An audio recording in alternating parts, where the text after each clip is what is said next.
Topic से sir. Hello. हाँ हाँ जी, सुन रहा हूँ। तो सर अभिव्यक्ति से सर एक क्वेश्चन भी आया था यहाँ पे, मैं क्वेश्चन हाँ पढ़ रही हूँ हाँ सर उसको। जी। अभिव्यक्ति एक महत्वपूर्ण घटक है जो मानव के हम्म। विकास विकास में निवेश का काम करता है। हाँ हाँ। ऐसी उपयुक्त अभिव्यक्ति का विकास कैसे करें जो एक लोक सेवक के लिए आवश्यक है। ये ठीक क्वेश्चन था है। सर। हाँ, देखिए, इसको तीन पार्टों में हमें बांट लेना है। पहला, यूपीएससी ये जानना चाह रही है कि अभिवृत्ति क्या है, एक महत्वपूर्ण निवेश है। फिर से क्वेश्चन रिपीट करें। सर अभिव्यक्ति एक महत्वपूर्ण हाँ। घटक है जो हम्म। जो मानव विकास हाँ विकास जो। में निवेश का काम करता है। ठीक है, ऐसी एक उपयु पार्ट ये हो गया। जी सर। है और ना। ऐसी उपयुक्त अभिवृत्ति का विकास कैसे करें हम्म। जो एक लोक ये सेवक के पार्ट। लिए आवश्यक है। देखिए, इस क्वेश्चन को उन्होंने तीन पार्टों में डिवाइड किया। बहुत सिंपल सा क्वेश्चन है।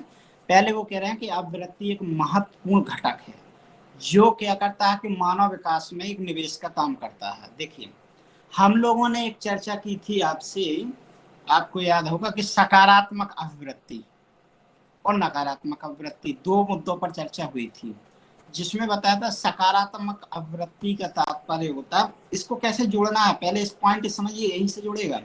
सकारात्मक अभिवृत्ति का तात्पर्य क्या होता है कि मतलब व्यक्ति सही दिशा में सोचे, उसी हिसाब से उसका मानसिक दृष्टिकोण बन जाए। जब उसका दृष्टिकोण बन जाएगा तो उसके प्रति वो कार्य क्या है, अच्छा करेगा। इसी प्रकार से नकारात्मक दृष्टिकोण बन जाता है तो बुरी चीजों से वो दूर रहने लगता है। तो मानव में एक प्रकार से क्या है, अवृत्ति उसका निवेश है। अवृत्ति कोई एक दिन में नहीं बनता है, बल्कि क्या है, मानव धीरे धीरे से आता है। और जैसी ही अवृत्ति बनती जाएगी, जैसी ही चीजें होती जाएंगी, वैसा ही उसका व्यवहार कार्य करने लगेगा। जैसे मैंने आपको एग्जाम्पल दिया था चाइना का, कि चाइना का माल खराब है, कितना भी वह अच्छा हो जाए, कितना भी अच्छा हो, उसके प्रति हमारी कभी मानसिकता नहीं बदल सकती। इसी प्रकार से जापान का माल अच्छा है, जापान का सामान अच्छा है, वहां की कितनी भी वस्तुएं खराब ही क्यों ना हो जाएं, लेकिन हमारी अभिवृत्ति क्या है, बनी हुई है कि वहां की चीजें अच्छी होती हैं। समझ रहे बात को। तो ये अभिवृत्ति क्या है कि महत्वपूर्ण घटक है, किसके लिए, मानव में निवेश के लिए। अब देखिए, ये तो था हल्का सा समझने वाला पक्ष। अब इसके आगे और बढ़ते हैं। अब वो कह रहा है कि ऐसे महत्वपूर्ण अभिवृत्ति के विकास के लिए क्या किया जाना चाहिए जो लोक सेवकों में विकसित हो सके। यही था ना दूसरा पक्ष, फिर से पढ़ के सुना दूसरा पक्ष। जी सर। ऐसी हाँ। उपयुक्त अभिवृत्ति का विकास कैसे करें जो एक हम्म। लोक सेवक के लिए आवश्यक है। हाँ देखो, अब लोक सेवकों वाला कैसे आवश्यक है, भाई अभिवृत्ति का मतलब नजरिया से है। अब लोक सेवकों में क्या होना चाहिए, लोक सेवक मतलब प्रशासनिक अधिकारी है ना, इनमें कैसी अभिवृत्ति होना चाहिए, सकारात्मक होना चाहिए। ठीक है। गरीबों के प्रति एक ऐसी अभिवृत्ति रहे कि जो गरीब लोग हैं इनके प्रति क्या कार्य करने का नजरिया हो, कार्य के प्रति सत्यनिष्ठता वाला हो कि जैसे सरकारी काम है तो हमें ये करना चाहिए, ज्यादा से ज्यादा जनमानस वाली भावना हो, परोपकारिता वाली चीजें हो, है ना। हमने आपको बताया था, है ना, मूल्य भी चूंकि इसी से जुड़े हुए हैं, तो जैसी हमारी अवृत्ति बन जाएगी ना, वैसे ही व्यक्ति कार्य करने लगेगा। और जब सकारात्मक पक्ष की ओर उन्मुख होंगे तो व्यक्ति क्या है, लोक सेवक क्या है, सकारात्मक दिशा में कार्य करने लगेगा। इस क्वेश्चन को ना मुझे व्हाट्सएप मतलब इसी पे कर दीजिएगा व्हाट्सएप पर, है ना, जी तो मैं सर। कल मैं फ्रेमिंग भी करवा दूंगा इस क्वेश्चन को। Okay sir. ठीक है ना।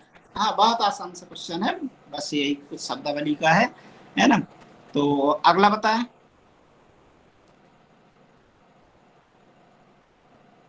क्या जो आपने क्वेश्चन नोट किए थे यूपीपीसीएस में आए हुए उनको बताएं। जी सर। सर हाँ पहला बोले। क्वेश्चन जो 2018 में आया था वो ये है हाँ कि हाँ मूल्य मूल्य क्या है हाँ हाँ। और इनके केंद्रीय तत्वों पर प्रकाश डालिए। ठीक है। अब देखो, इसमें क्वेश्चन को बरहमेश, कभी भी कोई क्वेश्चन हम यूपीपीसीएस या यूपीएससी का पढ़ते हैं, है ना, पहले ये जानने की कोशिश करते हैं कि क्वेश्चन का कीवर्ड क्या है। कीवर्ड का मतलब होता है वो किस पक्ष पर, किस पॉइंट पर उसने जोर दिया है, उसे हम क्या बोलते हैं, कीवर्ड बोलते हैं। दूसरा, हम जानने की कोशिश करते हैं कि इसके हिस्से कितने हैं, टुकड़े कितने हैं, मतलब टुकड़े या हिस्से का मतलब यहाँ पर उसके पक्षों से जानना है, मतलब कितने पक्षों पर ये हमारे विचार को जानना चाह रहा है एग्जामिनर। ठीक है, तो देखो इस क्वेश्चन के दो पार्ट। पहले पार्ट में क्या पूछा है, मूल्य क्या है, चीजों को समझो पहले, मूल्य क्या है। अब जब आप अपनी आंसर राइटिंग के पर आगे बढ़ेंगे, आंसर राइटिंग करेंगे, तो पहले क्या है, मूल्य क्या है, इस पॉइंट को समझाएंगे। देखो कई लोग क्या है आंसर राइटिंग में स्टार्टिंग नहीं कर पाते, मतलब उनसे वो आता सब कुछ है लेकिन इसके बावजूद भी वह आंसर नहीं लिख पाते। उसकी वजह यही है कि वो क्वेश्चन की तारतम्यता को नहीं पकड़ पाते हैं। ठीक है, लंबी चौड़ी कहानी लिख के आ जाएंगे जबकि उसका कोई उपयोग नहीं होता है। तो पहला पार्ट क्या है, मूल्य क्या है, तो आप सीधा स्टार्टिंग करेंगे, क्योंकि क्वेश्चन देखो दूसरा पक्ष वो क्या कह रहा है, मूल्यों के केंद्रीय तत्वों को बताइए, यही है ना, क्यों, जी जी सर। है ना। तो अब देखो क्वेश्चन देख के ही आप पढ़ करके ही आपको अनुमान लग गया है कि दो पार्ट हैं, मूल्य क्या है, पहले हमें ये बताना है, दूसरा हमें बताना है केंद्रीय तत्व क्या होते हैं, मतलब बेसिक पॉइंट मूल्यों के क्या क्या हैं जिनके आधार पर हम मान सकते कि मूल्य है या फिर नहीं है। केंद्रीय तत्व का मतलब क्या हुआ, सेंट्रल, मतलब प्रमुख। प्रमुख तत्व क्या है, किन चीजों से किन फैक्टरों का योगदान होता है, किन्हें हम महत्वपूर्ण मान सकते हैं, इस पर ध्यान देना होता है। ठीक है, तो मूल्य क्या है, सबसे पहले हम क्या है इस पर चर्चा करते हैं, है ना। तो यहाँ पर आप बताएंगे कितने शब्दों में, लगभग जैसे मान लीजिए आपका ये क्वेश्चन 10 नंबर का था कि 15 नंबर वाला, सर ये 10 नंबर वाला है। 10 नंबर वाला है ना, तो लगभग 125 शब्दों में इसका आंसर आपको लिखना होगा। 125, 130, 40 ऐसा, है ना। वैसे तो 150 तक भी लिख सकते हैं लेकिन क्या 10-15 शब्द बचा लेना चाहिए, तभी हमारा पेपर कंप्लीट हो पाता है। तो यहाँ पर हम बताएंगे मूल्य क्या है, तो पहले आप बताएंगे कि मूल्यों के आशय ये होता है, ऐसे नैतिक आदर्शों से होता है ना, जिनमें ये चीजें होती हैं। लगभग आप 25-30 शब्दों में समझा देंगे कि मूल्य क्या है। क्लियर हुई सबको बात, क्यों, जी सर। Yes sir. है ना। तो पहले आप ये समझाएंगे कि मूल्य क्या है, फिर आप क्या करेंगे, पैराग्राफ बदलेंगे। पैराग्राफ बदल के कहेंगे कि जहां तक मूल्यों के केंद्रीय तत्वों का सवाल है, या मूल्यों के अगली लाइन से आप ऐसे भी लिख सकते हैं कि पुनः, जैसे देखो एक चीज और समझिए, जब भी हम पैराग्राफ चेंज करते हैं तो ऐसा नहीं है कि हमने उठा के पैराग्राफ बदल दी, लाइन बदल दी, वो हो गया, नहीं, ऐसा नहीं होता है। बल्कि जब हम पैराग्राफ चेंज करते हैं, लाइन चेंज करते हैं, तो हमें ऐसे उसमें चीजें शब्दों से स्टार्ट करना होता है, अगली लाइन या अगला पैराग्राफ जो पिछली लाइन या पिछले पैराग्राफ को अगली लाइन या पैराग्राफ से जोड़ता हो, जिसमें एक क्या हो कि हम कुछ लाइन लिख रहे थे, अगली लाइन को उठा के रख मालूम पड़ा क्या हो, वो पीछे वाले पैराग्राफ से भी क्या होता हो, मैच करता हो। मैच करने का मतलब ये नहीं है कि शब्द वही आ रहे हो, बल्कि मैच करने का तात्पर्य है कि उसकी भाषा शैली या उसके जो कॉन्सेप्ट थे ना, मतलब जो बताना चाहे,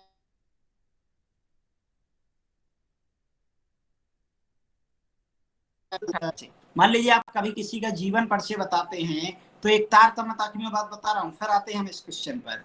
जब आप किसी का जीवन परिचय बताते हैं तो शुरुआत उसके जन्म से करते हैं कि इसका जन्म तब हुआ है, इसके माँ बाप का नाम ये था, यहाँ से इनकी प्रारंभिक शिक्षा दीक्षा हुई, इस तरीके से। फिर आप अगले एक पैराग्राफ हो गया आपका जन्म विवरण और प्राइमरी शिक्षा से, फिर आप अगला पैराग्राफ बदलते हैं तो आप लिखते हैं इसी क्रम में इन्होंने अपनी क्या है माध्यमिक शिक्षा को भी कंप्लीट किया, परिपूर्ण किया, जिस दौरान इन चीजों का भी इनके अंदर विकास हो गया। फिर आप कहेंगे, अब फिर पैराग्राफ बदलेंगे तो आप कहेंगे माध्यमिक शिक्षा तक ही नहीं बल्कि उच्चतर शिक्षा को भी इन्होंने पूर्ण किया, फिर उच्चतर शिक्षा पर आप प्रकाश डाल देंगे। फिर अंत में आप कहेंगे अंततः, मतलब ऐसे शब्द जोड़ दिया तो लग रहा अंततः, मतलब हम पीछे बातें कंप्लीट करते हुए आ रहे हैं, ऐसी हमारी लाइनें संबोधित करती हों। हमारे पैराग्राफ इस तरीके से तारतम्यता को क्या कर रहे हों, प्रस्तुत कर रहे हों। समझ में आई बात, क्यों, यस यस सर। समझ सर। समझ में आ रहा है ना, ठीक है। तो हमें करना क्या है, तो हम यहाँ पर किस तरीके से चीजों को प्रस्तुत करेंगे फिर से समझ लीजिए। पहले आप बताएंगे मूल्य क्या है।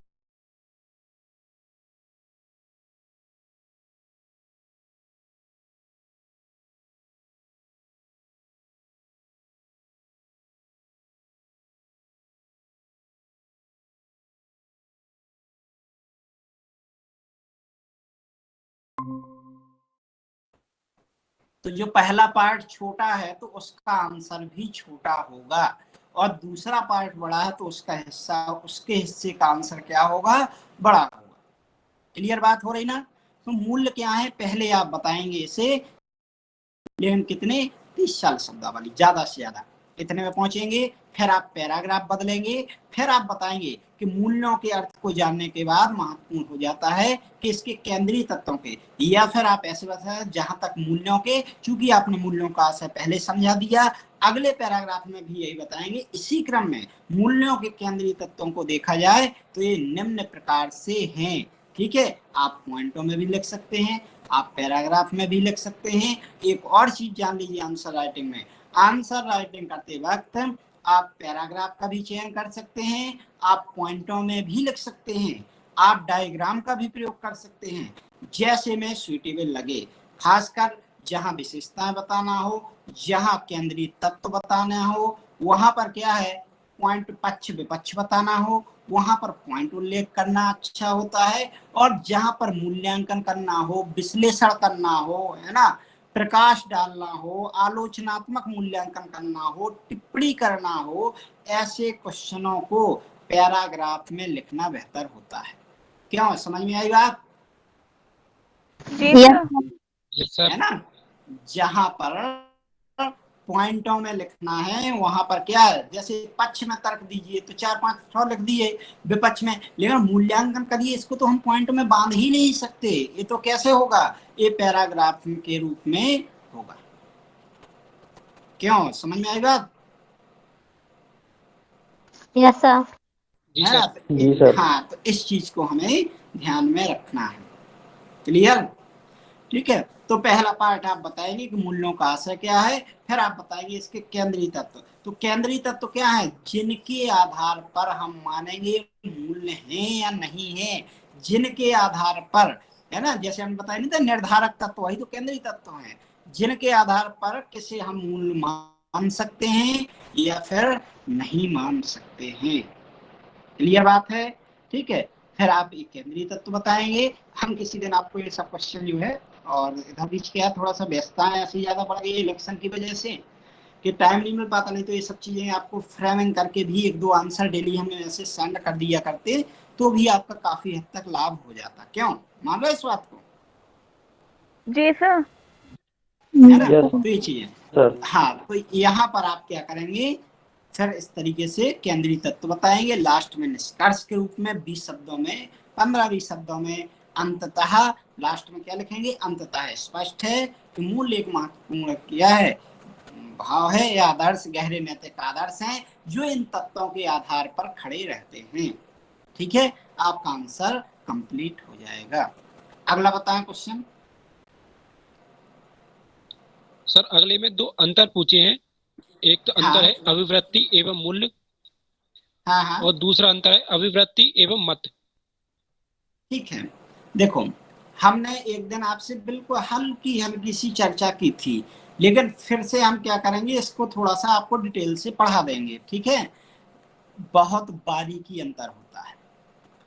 जैसे अभिवृत्ति क्या है, एक स्थायी टाइप का विचार है ना, एक भाव है जो बहुत लंबे समय तक बन जाता है। राय क्या है, एक छोटी सी बात मतलब स्तर पर है कि कभी जैसे कोई, हमने आपको एग्जांपल दिया था, जैसे आप मतदान करते हैं, मतदाताओं की राय क्या है, किसी विशिष्ट मुद्दे पर आपकी राय हो सकती है जो बदल भी सकती है, हो भी सकती है, आज ऐसी है कल चेंज भी, मतलब बहुत छोटी सा अंतर है। इनको हम कल आपको 50-50 शब्दों में, आगे यही टॉपिक बताना ही था, है ना, तो ये बताएंगे। जहां तक इसी प्रकार से मूल्य और अभिव्यक्ति का है, ठीक है, तो मूल्य भी अच्छे बुरे हो सकते हैं, है ना, लेकिन ज्यादातर अच्छे, और इसी प्रकार से अवृत्ति, इसमें भी हल्का सा अंतर है, दोनों एक दूसरे से जुड़ी हुई चीजें हैं। तो कल या फिर आज लगभग 100 शब्दों में हम इन दोनों को आपको समझा देंगे विद एग्जाम्पल, जिससे आपको और आसानी होगी। और अगला क्वेश्चन, क्योंकि अभी आपने पढ़ा नहीं ना, तो अभी पूरी तरह समझ में नहीं आएगा, ठीक है, हल्का जी सर। हल्का सवारी सवारी के अंतर है। सर अगला क्वेश्चन है, अभिवृत्ति के प्रकारों पर विवेचना कीजिए। क्या अवृत्ति के, प्रकारों पर विवेचना कीजिए। अच्छा, अवृत्ति के प्रकार अभी आपको पढ़ना है, ठीक है। प्रकार का मतलब है कि किस किस प्रकार की अवृत्ति होती है, सकारात्मक अवृत्ति, नकारात्मक अवृत्ति, है ना, एक दो चीजों पर और चर्चा कर लेंगे, ठीक है। अभी आपको ये पढ़ना है, ये कंप्लीट नहीं हुआ है। और सर अगला क्वेश्चन था, जन समूह की अभिवृत्ति परिवर्तन में विश्वास उत्पक संवाद के महत्व की विवेचना कीजिए। देखो, इसमें क्वेश्चन को समझो, बहुत शानदार क्वेश्चन। कह रहा जन समूह, यही शब्द है ना, जी सर। है ना, जन समूह की अवृत्ति परिवर्तन में, मतलब उनका क्या नजरिया बदलने में, किसकी, संवाद वाले। आगे क्वेश्चन क्या कह रहा है, सर विश्वासोत्पाद संवाद के महत्व की विवेचना कीजिए। ठीक ठीक, बस बस, ठीक है। अब वो कह रहे विश्वासोपादक, मतलब संवाद की भूमिका बताइए, मतलब हमें भूमिका किसकी बताना है, ऐसे संवाद की भूमिका बताना है जिससे क्या हो रहा हो, विश्वास की उत्पत्ति हो रही हो, विश्वास जागृत हो रहा हो, ठीक है। अब इसको समझिए, कह रहा है कि जन समूह, मतलब एक व्यक्ति का नजरिया नहीं बदलना है, एक व्यक्ति के मन की भावनाएं नहीं बदलना है, ये अवृत्ति किसकी बदलना है, टोटल समूह की बदलना है। टोटल समूह मतलब बड़ा जन समूह, बड़ा जन समूह मतलब एक बड़े समाज की क्या बदलना है, अवृत्ति बदलना है। वो अवृत्ति कैसे बदलना है, वो कह रहा है कि विश्वासोपादक, विश्वासोपादक का मतलब क्या हुआ, जिससे विश्वास जागृत होता हो, जिससे विश्वास उत्पन्न हो रहा हो, ऐसा क्या, ऐसा संवाद। वो कह रहा है कि ऐसे संवाद की भूमिका महत्वपूर्ण होती है, कैसे संवाद की, जिससे विश्वास उत्पन्न हो रहा हो, और उससे क्या है, जन समूह की भावनाओं को परिवर्तित या नजरिए को क्या किया जा सकता है, अवृत्ति को बदला जा सकता है। जैसे मान लीजिए गांव के लोग हैं, मैं एक छोटा सा एग्जांपल आपको दे रहा हूं, है ना। मान लीजिए किसी गांव के लोग हैं और उनका नजरिया बना हुआ है कि इस गांव के लोग बहुत खराब होते हैं, मतलब दूसरे गांव के प्रति, इस गांव के लोग बहुत खराब होते हैं, उनकी ऐसी मानसिकता पूरे गांव की बनी हुई है, ठीक है। क्योंकि यह अवृत्ति है, बहुत जल्दी परिवर्तित नहीं होती है। अब क्या कह रहा है वो अगला क्वेश्चन का पार्ट, मतलब मैं एक एग्जांपल दे रहा हूं कि जन समूह की आवृत्ति में परिवर्तन लाना है, मतलब संपूर्ण जन समूह जैसा सोच रहा है, जैसा उसका सोचना है, उसमें अब चेंजेस लाना है। तो अब चेंजेस कैसे लाना है, वो कह रहा है संवाद, किसके माध्यम से, क्यों किसके माध्यम से लाना है परिवर्तन, संवाद के माध्यम से। और संवाद कैसा होना चाहिए, विश्वासोपादक, मतलब जिससे विश्वास उत्पन्न हो रहा हो, मतलब ऐसा संवाद जिससे क्या हो, विश्वास उत्पन्न हो रहा हो, उसकी भूमिका महत्वपूर्ण बताई गई है। समझ में आई बात, ठीक है। तो जी अब सर। क्या है, जन समूह के मन में कोई बात बसी हुई है कि इस गांव के लोग खराब होते हैं।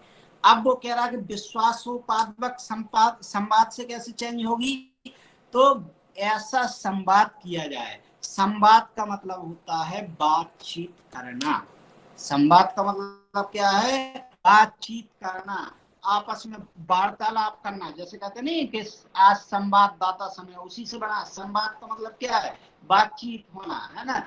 तो कह रहा संवाद हो, वो कैसे, जिससे उनमें विश्वास उत्पन्न हो रहा हो, मतलब उस गांव के लोगों की अभिवृत्ति में परिवर्तन लाना है। और इस परिवर्तन लाने में किसकी भूमिका महत्वपूर्ण बताई गई है? संवाद की। लेकिन ये संवाद कैसा होगा? विश्वासोत्पादक होगा, जिससे क्या हो? विश्वास उत्पन्न हो। किसमें? वहां के लोगों में। क्या जो उन्होंने अपना दिया था, जो उनके मन में भावनाएं घर कर चुकी थी या भावनाएं बैठ गई थी, उनमें क्या आ सके? उनमें परिवर्तन आ सके। क्लियर बात हो रही है? क्यों? Yes sir. जी सर। है ना? अब देखो आप इनको लिखेंगे कैसे। आपको कुछ आंसर राइटिंग करके हम बताएंगे, जिससे आप लोगों की आंसर में पारंगता आ जाए। और जब एक बार आंसर पर काम होने स्टार्ट हो जाता है, बनने लगता है, तो फिर समस्या नहीं होती। अब यहाँ पर आप स्टार्टिंग ऐसे करेंगे कि आवृत्ति एक स्थायी भाव होता है, इसमें बहुत जल्दी परिवर्तन नहीं होते। इस क्रम में एक जन समूह के आवृत्ति परिवर्तन के करना आसान नहीं होता है। इसको परिवर्तन करने में संवाद रूपी विश्वासोत्पादक कारकों की भूमिका को अहम माना जा सकता है। क्योंकि वो किस पर कह रहा है? कह रहा विश्वासोत्पादक कारक मतलब संवाद। कैसे चेंज कर पाएंगे? तो पहले तो आप ये बताएंगे कि आवृत्ति क्या है? एक स्थायी भाव है। भाई ऐसे तो है नहीं कि बहुत जल्दी जल्दी परिवर्तित हो जाए। एक स्थायी टाइप की ये भावना है, इसमें जल्दी से परिवर्तन नहीं होता। अब चूंकि व्यापक जन समूह में परिवर्तन करना है, और उसमें माध्यम क्या बताया गया है? संवाद को। कि मतलब अच्छा संवाद होगा, उसी के माध्यम से क्या है? महत्वपूर्ण भूमिका होगी। इसी क्रम को फिर क्या करना है? आपको आगे बढ़ाना है। क्लियर हुई बात? ठीक है। जी सर। ये सब। जी सर। हाँ, जैसे ही मुझे किसी दिन जी समय सर। मिलेगा, ठीक है, तो मैं ये सब क्वेश्चन आपको जो आए हुए हैं, इसको फ्रेमिंग करके आपको व्हाट्सएप कर दूंगा, तो आपको और भी आसानी होगी। ठीक है। अगला क्वेश्चन। सर अगला क्वेश्चन है, आवृत्ति हमारे अनुभवों का परिणाम है। इस कथन के संदर्भ में आवृत्ति निर्माण हेतु उत्तरदायी कारकों की व्याख्या एवं मूल्यांकन कीजिए। ठीक है। देखो इसके क्वेश्चन के भी दो पार्ट। क्या कह रहा है पहला क्वेश्चन? फिर से बोले। सर सब लोग क्वेश्चन है, क्वेश्चन सुनिएगा, सब लोग क्वेश्चन सुनिएगा। मैं इसलिए बोलता हूँ बार बार के क्वेश्चन रिवाइज करिए, ताकि और लोग सुने। और मेन चीज होता है क्वेश्चन पर हमें कैसे हिट करना है। जब आप चीजें सुनेंगे तो आपको बार बार पढ़ेंगे, तो आपको क्या क्वेश्चन के भाग परत दर परत खुलते हुए दिखाई देने लगते हैं। तो क्वेश्चन बोले, मैं आपको क्वेश्चन तोड़ना सिखाता हूँ। अभिव्यक्ति हमारे अनुभवों का परिणाम है। देखो यस सर। अभी आपने अभी आपने हाफ क्वेश्चन बोला, फिर उसके बाद बढ़ना है। मतलब क्वेश्चन जब भी पढ़ें आप लोग, तो पहले ये समझें कि जैसे उसने कहा आवृत्ति हमारे अनुभवों का परिणाम है, तो अभी क्वेश्चन पूरा नहीं हुआ, लेकिन एक हिस्सा कंप्लीट हो गया। मतलब वो चाह रहा है आपसे जानना एग्जामिनर कि आवृत्ति को आप समझाएं, तो उसको किस रूप में बताएं? कि हमारे अनुभवों से ही आवृत्ति का निर्माण होता है। ठीक है। तो पहला हिस्सा आप ये बताएंगे, फिर क्या कह रहा है? आगे बढ़िए। इस कथन के संदर्भ में आवृत्ति निर्माण हेतु उत्तरदायी कारकों की व्याख्या एवं मूल्यांकन कीजिए। ठीक है। अब वो कह रहा है, पहले आपसे वो कह रहा है कि अनुभवों का परिणाम है। मतलब आपका क्वेश्चन किस पर टिक गया है? अनुभव पर टिक गया है। मतलब वो पूरा फोकस उसने किस पर आपका करा दिया है? अनुभव पर, है ना? किसके निर्माण में? आवृत्ति के निर्माण में। तो यहाँ पर पहले आप बताएंगे कि आवृत्ति का निर्माण किसी एक कारक से नहीं, पहले आप बताएंगे आवृत्ति से आशय एक स्थायी भाव से होता है। फिर आप उसी में आगे बताएंगे कि आवृत्ति के निर्माण में किसी एक कारक की भूमिका महत्वपूर्ण न होते हुए अनेक कारकों की भूमिका महत्वपूर्ण होती है, जिनमें अनुभव बहुत ही महत्वपूर्ण कारक है। क्योंकि अनुभव के आधार पर व्यक्ति क्या करता है? चीजों को अनुभव करता है। उसी कारण से उसके मन में एक आवृत्ति का निर्माण हो जाता है, जो कि क्या है? सकारात्मक भी हो सकती है और नकारात्मक। जैसे अनुभव की बात मैं बताऊंगा आपको और समझ में आएगा। जैसे चाइनीज माल आपको आप लाए, खराब निकल आया, फिर से लाए, फिर से खराब निकल आया, तो क्या आपका अनुभव अच्छा हुआ उसके प्रति कि बुरा हुआ? बुरा हुआ बुरा हो सर। गया क्यों? सर। बुरा हुआ सर। बुरा हो गया। क्या हुआ? ये अनुभव हुआ, तो जब आपका अनुभव बुरा हो गया उसके प्रति, तो आपका अवृत्ति उस सामान के प्रति या उस दुकानदार के प्रति कैसा हो जाएगा? नकारात्मक नकारात्मक हो जाए। होगा ना। इसी प्रकार से यदि मान लीजिए कोई दुकानदार है, उससे आप कोई सामान लाते हैं, वो आपको बहुत अच्छी क्वालिटी का सामान देता है ना, जितने वो कहता है 6 महीने चलेगा, वो 10-10, 12-12 महीने चलता है, भले ही उस पर 6 महीने की गारंटी आती है, ये 2-2, 3-3 साल चलता है, और आपने एक नहीं 4 प्रैक्टिकल ऐसे करके देख चुके, तो आपका अनुभव आप क्या कहेगा? तो उसके दुकान का माल या सामान कैसा है? अच्छा होता है। क्यों? तो आपकी आवृत्ति बन जी गई ना सर। ऐसी। ठीक है, तो पहला पार्ट यस। क्वेश्चन का ये बोल रहा है कि आवृत्ति अनुभवों का परिणाम है ना, कि मतलब आवृत्ति का निर्माण, मतलब अनुभव एक पार्ट है, उसको बताना कि इस तरीके से होता है ना। तो आवृत्ति में आप अनुभव की भूमिका बताएंगे कैसे है। फिर वो कह रहा है इस कथन के आलोक में, किस कथन के? अनुभव के आलोक में।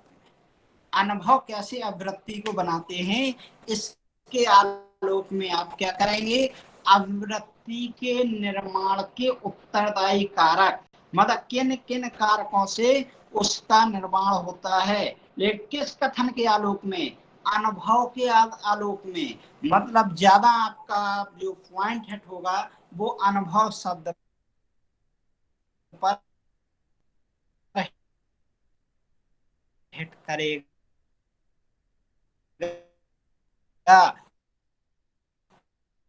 और मूल्य, ठीक है, मतलब इसका मतलब क्या? मूल आंकना, वो कितना सही है कितना गलत है।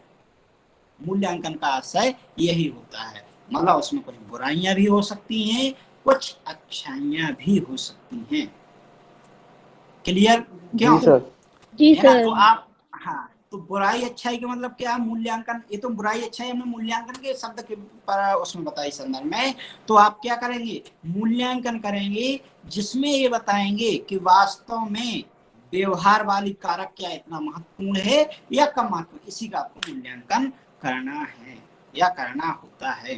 ठीक है, तो ये क्वेश्चन अभी आपको सब देखो। एक चीज और जान लो, अभी आप सोचें कि एक चैप्टर कंप्लीट हुआ, दूसरा चल रहा था, अभी हमें आंसर राइटिंग करना नहीं आता, तो देखो जब तक 4-6 चैप्टर हो नहीं जाएंगे, धीरे धीरे आपका कॉन्सेप्ट नहीं खुलेगा, तब तक आप क्वेश्चन बहुत अच्छे से हैंडल नहीं कर पाओगे। जैसे एक एग्जांपल, उसने आपसे अभी कुछ देर पहले पूछा अभिवृत्ति और मूल्य में अंतर बताइए, पूछा था कि नहीं?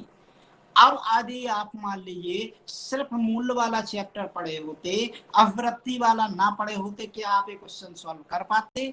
क्या आप ये क्वेश्चन समझ पाते? नहीं समझ पाते ना। जी सर। ठीक है, जी सर। क्लियर? समझ में आ रही ना बात। इसी प्रकार से उसने एक जगह कहा कि अवृत्ति निर्माण के कारक बताइए, और एक सिविल सेवकों को, ठीक है, सिविल सेवक शब्द आया था ना, कि किस तरीके सिविल सेवकों को इस तरीके से परिवर्तित किया जा सकता है।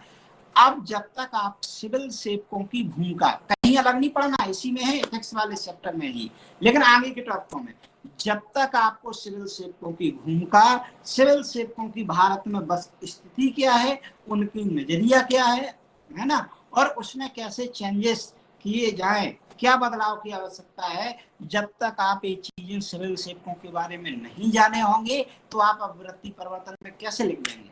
अवृत्ति समझ रहे हैं, लेकिन ये तो एक पार्ट है। सिविल सेवकों के संदर्भ में उनकी भूमिका के परिवर्तन के आलोक में आप किस तरीके से चीजों को प्रस्तुत करेंगे, ये देखने योग्य बात। क्लियर हो रही बात? क्यों? जी सर। कोई ऐसा जिससे समझ में ना आ रहा हो?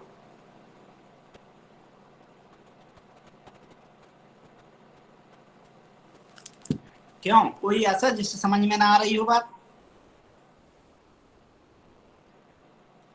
अगला क्वेश्चन बोले। सर ये आया 2019 में आया था, नैतिक हाँ, मूल्यों के सुदृढ़ीकरण की क्या प्रक्रिया है? हाँ हाँ। नैतिक मूल्यों के सुदृढ़ीकरण की क्या प्रक्रिया है? क्या हम्म। नैतिक मूल्यों के सुदृढ़ीकरण से चरित्र निर्माण में सहायता प्राप्त होती है? विवेचना कीजिए। बिल्कुल, बहुत शानदार क्वेश्चन। अब देखो इसे सुनो, इस क्वेश्चन के दो पार्ट हैं। इस क्वेश्चन के दो पार्ट हैं। पहला पार्ट कह रहा है नैतिक मूल्यों के सुदृढ़ीकरण की प्रक्रिया क्या है। मतलब इसका सीधा सीधा ऐसे हुआ कि जो नैतिक मूल्य हैं, नैतिक मूल्य अच्छे वाले मूल्य, अच्छे वाले मूल्य में कैसे सत्यनिष्ठा, परोपकार, दयालु,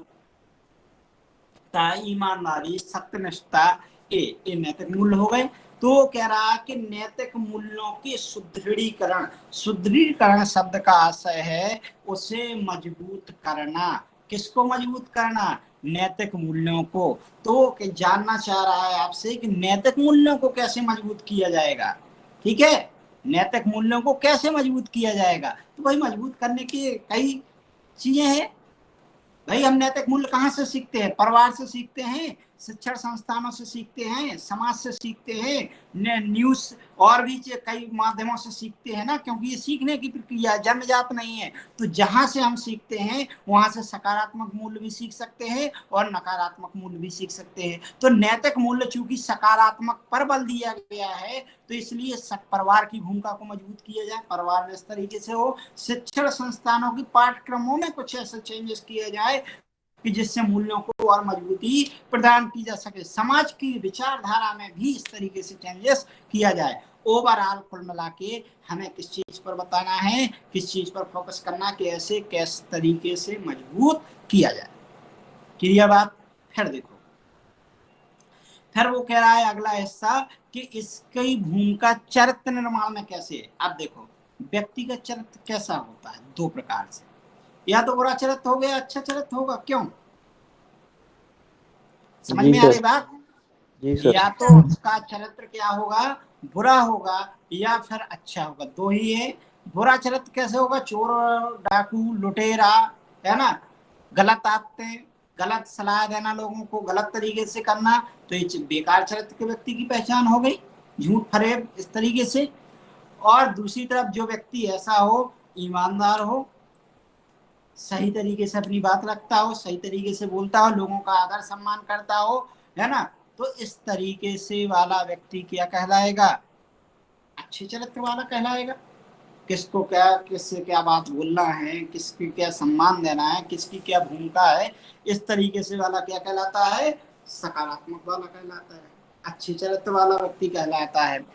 तो अब आपका एग्जामिनर ये बोल रहा है कि जो मूल्य का सुदृढ़ीकरण किया गया, नैतिक मूल्यों का, मतलब अच्छे मूल्यों को जो हमने मजबूती प्रदान की, अच्छे मूल्यों को हमने जो मजबूती प्रदान की, क्या वह चरित्र निर्माण में भी भूमिका महत्वपूर्ण निभाएंगे?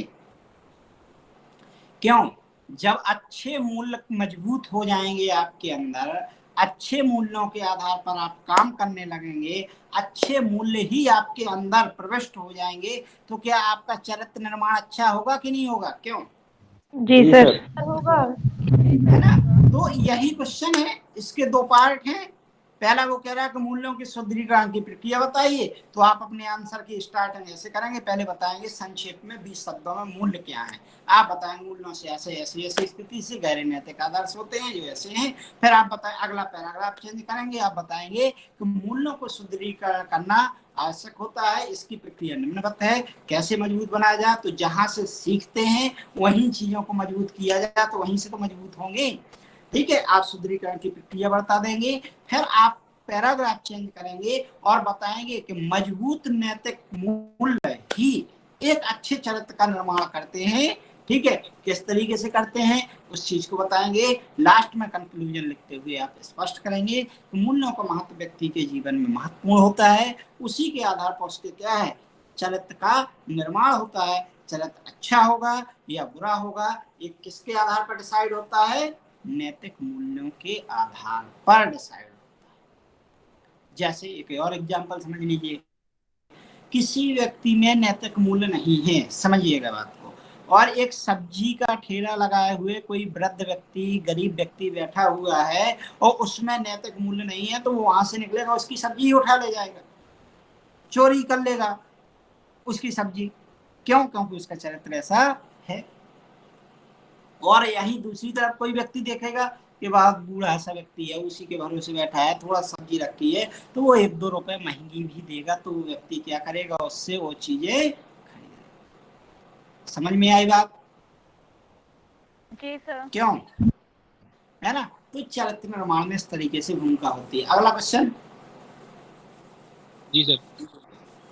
लोक सेवकों की लोकतांत्रिक अभिवृत्ति एवं अधिकारी तंत्रीय अभिवृत्ति में विभेद कीजिए। देखो, अब चूंकि इस क्वेश्चन को मैं बता दे रहा हूं, लेकिन आप पूरी तरह से तब समझेंगे जब लोक सेवकों की लोकतांत्रिक, लोक सेवकों की भूमिका क्या है, ये चीजें पढ़ लेंगे। अब देखो, लेकिन मैं बता रहा हूं, अभिवृत्ति शब्द आप जान ही रहे हैं, नजरिया स्थायी भाव से है। अब लोक सेवक मतलब प्रशासनिक अधिकारी, प्रशासनिक अधिकारी जैसे हम आप, है ना, मतलब जो आप पद धारण करने वाले हैं, जहां पहुंचने वाले हैं। अब देखो, वो कह रहा है कि लोक सेवकों की अभिवृत्ति किस प्रकार से, एक तो लोक सेवक वाली अभिवृत्ति हो, दूसरी अधिकारी वाली। इन दोनों में क्या बताना है, अंतर बताना है। क्यों? यही है ना? जी सर। अब देखो समझ लो, एक है अधिकारी वाली अभिवृत्ति और एक है लोक सेवक वाली अभिवृत्ति, दोनों में समझ लीजिए। लोक सेवक वाली अभिवृत्ति का मतलब होता है कि हम तो जनता के सेवक हैं। हम क्या हैं? लोक सेवक। लोक मतलब जन, सेवक मतलब जनता। हम तो लोगों के सेवक हैं, जनता के सेवक हैं। हम इसलिए यहाँ पर आए हैं कि हम क्या कार्य करें, ज्यादा से ज्यादा जनहितैषी कार्य करें, लोक हितैषी कार्य करें, जिससे क्या हो, जनता का, लोगों का हित परिपूर्ण हो सके। हमारी कैसी भावना हो, जनहितैषी भावना। किसकी? लोक सेवकों, लोक सेवकों मतलब अधिकारियों की। एक तो ये मानसिकता हो गई। इसमें क्या होगा कि भाई सरकारी काम को सरकारी अधिकारी की तरह, आपका व्यवहार कैसा हो, सर अधिकारी वाली बात ना हो, बल्कि ये क्या हो, आपके अंदर एक ऑफिसर मतलब अधिकारीपन वाली भावना ना हो, बल्कि एक जनसेवक वाली। अधिकारीपन वाले में हम तो अधिकारी हैं, ये हमारे अंदर अधिकारी मतलब हमने अधिकार को अपने आप में समा रखा है। हम अधिकार, हम इसको ऑर्डर देंगे, इसको ऐसा कराएंगे, हम तो अपने मनमाने से चलेंगे।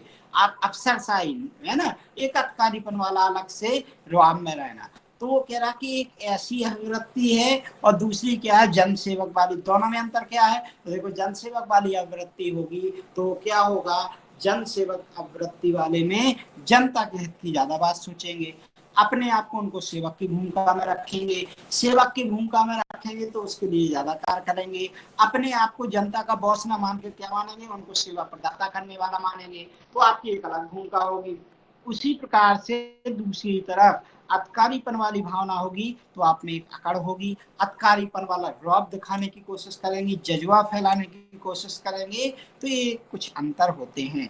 आप इस चैप्टर को पूरी तरह से तब पढ़ पाएंगे जब हम लोक सेवकों की भारत में भूमिका पढ़ाएंगे आपको आगे चल के, है ना। तो वहां पर आपको ये क्वेश्चन पूरी तरह से समझ में आ जाएगा कि लोक सेवकों की भारत में भूमिका क्या है, इनकी अफसरशाही वाली मानसिकता क्या है, इस चीज को जान जाएंगे। और यहाँ का अभिवृत्ति वाला चैप्टर जान जाएंगे, फिर दोनों को मैच करेंगे, तब जाके आपका आंसर कंप्लीट हो पाएगा। अगला क्वेश्चन बोले, समझ में आया सबके? क्यों? जी सर। जी सर। सबको समझ में आती हैं बातें कि नहीं? Yes sir. जी सर। जी सर। जी सर। जहां भी कहीं प्रॉब्लम हुआ करे पूछ लिया करिए, ठीक है। अगला क्वेश्चन बोले। मूल्य सृजन में परिवार, समाज और शिक्षण संस्थाओं की भूमिका की विवेचना कीजिए। हाँ, देखो, एक क्वेश्चन हमने आपको ज्यों का त्यों बताया है भी, लिखवाया भी है कि मूल्य जन्मजात नहीं होते वरन सीखे जाते हैं, और इस सीखने की प्रक्रिया में परिवार, समाज और शिक्षण संस्थानों की भूमिका अति महत्वपूर्ण होती है। फिर आपको एक एक करके बताया था, परिवार की क्या भूमिका होगी, शिक्षण संस्थानों की क्या भूमिका होगी, और समाज की क्या भूमिका, बताया था कि नहीं? यस जी सर। सर। है ना। ये क्वेश्चन सीधा सीधा है, आप जाने गए। अगला बोले। सर अंतर पूछा है अभिवृत्ति एवं अभिक्षमता। देखो, अभिक्षमता का मतलब होता है कि जो हमारे अंदर पोटेंशियल है, मतलब कुछ कर सकते हैं, उसको कितना ज्यादा बढ़ के हम कर लें, वो अभिवृत्ति एक नजरिया है। ठीक है, अभी क्षमता क्या है, ये भी सकारात्मक नकारात्मक हो सकती है। और अभी क्षमता किसी कार्य को, गलत कार्य मतलब हम अच्छा कार्य मतलब कोई भी कार्य कर रहे हैं, किस स्तर तक पूरी क्षमता पूरी जोर शोर से उसे किस स्तर तक कर सकते हैं, अभी क्षमता ये कहलाती है। वो अभिवृत्ति का मतलब नजरिए से है, मतलब एक का संबंध मानसिक भाव से है, विचार से है, और दूसरे का क्षमता हमारी क्षमता से है, मतलब हम कहाँ तक किस स्तर तक उसे कर सकते हैं। तो अभी आपको हम ये आगे कल या परसों में टॉपिक पढ़ाएंगे। अभी अभिवृत्ति वाला जैसे टॉपिक आगे बढ़ेगा तो ये छोटे छोटे जो अंतर वाली चीजें हैं हम आपको कंप्लीट कराएंगे। और बोले अगला सर लास्ट है, लोक सेवकों के लिए आवश्यक बुनियादी मूल्यों को संक्षेप में प्रस्तुत कीजिए।